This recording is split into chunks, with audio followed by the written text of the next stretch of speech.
நாள்பட்ட நோய், ஜென்மத்தில் ஏற்பட்ட நோயெல்லாம் நல்லாயிடும் என்னுடைய பயிற்சியை பண்ணாங்க. ஜென்மத்தில். உதாரணத்துக்கு போன ஜென்மத்தில் நீங்கள் தூக்கு போட்டு செத்துருப்பீங்க, கழுத்து வலிக்கும்.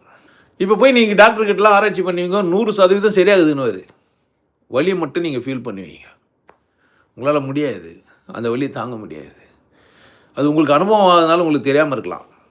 பட் நீங்கள் ஜென்மத்தில் ஏற்பட்ட வலி உங்கள் மனசில் இருக்கிறதுனால, அந்த மனம் தான் நீங்கன்றதுனால வேண்டியும் அதை பதிவு பண்ணி வச்சுக்கிறதுனால அந்த நோயை நீங்கள் என்ன பண்ணுவீங்க, பண்ணுவீங்க. டாக்டர்கிட்ட போனால் அவர் இல்லைன்னு நல்லா இருக்கிறீங்கன்னு அது கூட நல்லாயிடும் என்னோடய பயிற்சி பண்ணாங்க. ஜென்மத்தில் ஏற்பட்ட வியாதி இருக்குதுல்ல, அதெல்லாம் கூட நல்லாயிடும். நிறைய சித்த மருத்துவர்கள்லாம் என்கிட்ட வருவாங்க. ஒரு கால் இல்லாத ஒரு மனிதன் அந்த கால் வலியுதுன்றான். கால் இல்லை அவனுக்கு, ஆக்சிடெண்ட்டில் கால் போயிடுச்சு. இல்லாத கால் வலியுதுன்றான். வலி எங்கேருந்து வந்தது அப்போ அவருக்கு? கால் இல்லை அவருக்கு. அதுக்கிட்ட ட்ரீட்மெண்ட், ஐயா இது மாதிரி ஒருத்தர் சொல்கிறாரு, நான் என்ன ட்ரீட்மெண்ட் பண்ணுறது? புரியுதுங்களா உங்களுக்கு? கால் இல்லை அவருக்கு. ஆனால் கால் இருக்கிறதாவும் நினச்சிக்கிறாரு. தூங்க முடியல அவரால். தூங்கும் போதெல்லாம் அவருக்கு அந்த கால் வலியுதுன்றாரு. காலே இல்லை.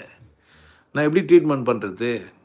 கால் இருந்தால் அந்த மருந்து போடலாம், ஏதோ போய் பண்ணலாம், பிடிச்சி விடலாம், இல்லை அதுக்கு தைலமோ ஏதோ ஒன்று தேயலாம். இல்லாத காலுக்கு எப்படி வலி நிவர்த்தி செய்யுது?